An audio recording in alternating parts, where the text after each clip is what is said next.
চলে এলাম আজকের আরেকটি নতুন স্ট্যাটাস এডিটিং টিউটোরিয়াল নিয়ে, যে স্ট্যাটাসটা এখন বর্তমানে আপনারা দেখতে পেলেন প্রিভিউতে। এরকম স্ট্যাটাস যদি আপনারা আপনার নিজের ফটো দিয়ে বানাতে চান তাহলে আপনারা আজকের এই ভিডিওটা কন্টিনিউ করতে থাকুন। তো চলুন আজকের এই ভিডিওটা আমি শুরু করছি আপনাদেরকে দেখাবার জন্য।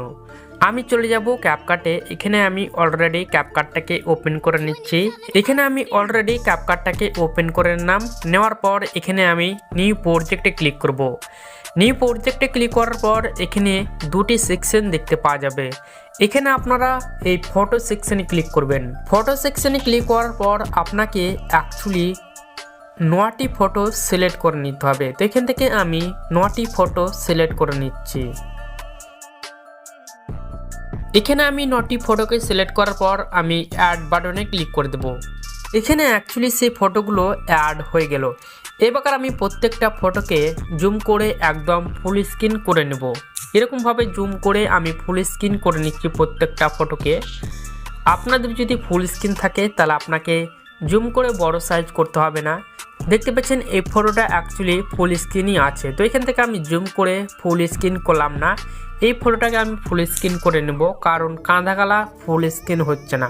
তো এখান থেকে আমি প্রত্যেকটা ফটোকে আমি এরভাবে ফুল স্ক্রিন করে নিচ্ছি। ফুল স্ক্রিন করার পর এই ক্যাপকাটের একটি লোগো পাওয়া যাবে, সেটাকে আমি অ্যাকচুয়ালি ডিলিট করে দেবো। ডিলিট করার পর আমি প্রথম দিকে চলে যাব। প্রথম দিকে আসার পর এখানে আমি অ্যাড অডিওতে ক্লিক করব, এক্সট্রাতে ক্লিক করব।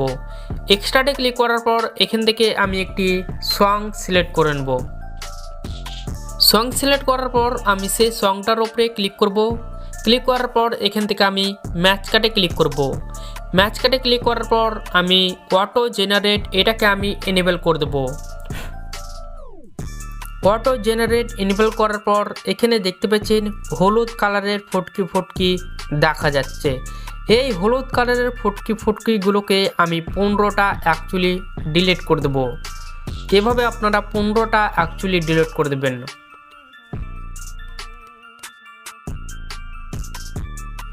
এখানে আমি হলুদ কালারের 15টি ফটকি সিলেক্ট করে আমি ডিলিট করে দিলাম।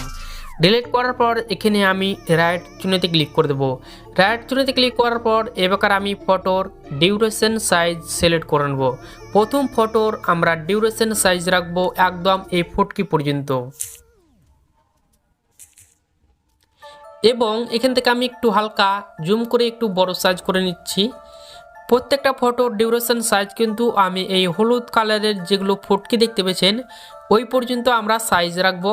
বাকি অংশটুকু কিন্তু আপনারা কেটে ডিলিট করে দেবেন। এখানে আমি কেটে অলরেডি ডিলিট করে দিলাম। আমি প্রত্যেকটা ফটোর ডিউরেশন আমি এরকম সাইজ রেখে আমি বাকি অংশগুলো কিন্তু আমি ডিলিট করে দিচ্ছি।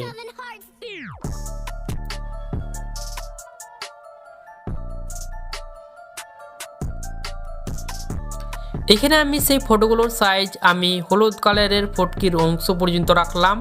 বাকি ফটোগুলোর অংশ কিন্তু আমি ডিলিট বাটনে ক্লিক করে আমি ডিলিট করে দিলাম। এবার আমি প্রথম দিকে চলে যাব। প্রথম দিকে আসার পর প্রথম ফটোর লেয়ারে ক্লিক করব। লেয়ারে ক্লিক করার পর অ্যানিমেশনে ক্লিক করব।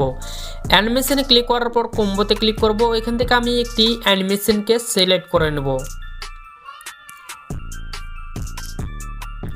তো আমি এই অ্যানিমেশনটাকে সিলেক্ট করে নিলাম। নেওয়ার পর আমি রাইট চিহ্নতে ক্লিক করে দিলাম। রাইট চিহ্নতে ক্লিক করার পর আমি এখান থেকে ব্যাকে ক্লিক করে দিলাম। ব্যাকে ক্লিক করার পর আবার কিন্তু আমি একটি ভিডিও ইফেক্ট অ্যানিমেশন সিলেক্ট করে নেব। এখান থেকে আমি ইফেক্টে ক্লিক করব। এখান থেকে আমি ভিডিও ইফেক্টে ক্লিক করব।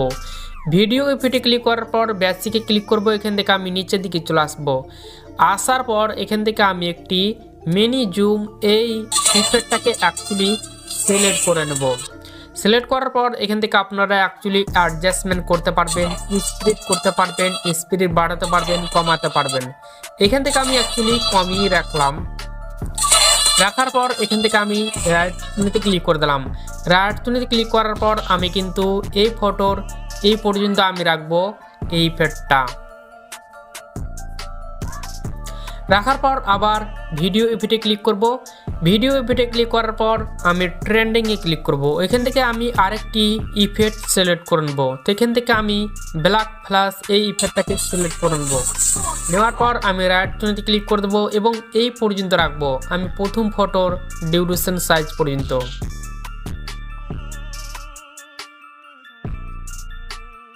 এখানে কিন্তু আমার প্রথম ফটোতে অ্যানিমেশন অ্যাড করা কমপ্লিট হয়ে গেল। এবার আমি কিন্তু বাকি ফটোতে আমি অ্যানিমেশন সিলেক্ট করে নেব।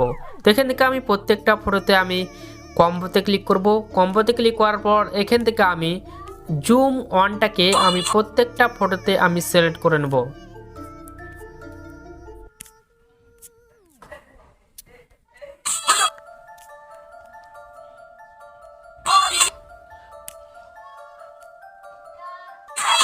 এখানে কিন্তু আমার বাকি ফটোতে অ্যানিমেশন অ্যাকচুয়ালি অ্যাড করা কমপ্লিট হয়ে গেল। এবার আমাদের এটা কিন্তু স্ট্যাটাস অ্যাকচুয়ালি কমপ্লিট হয়ে গেল। তো চলুন আপনাদেরকে প্লে করে দেখাই।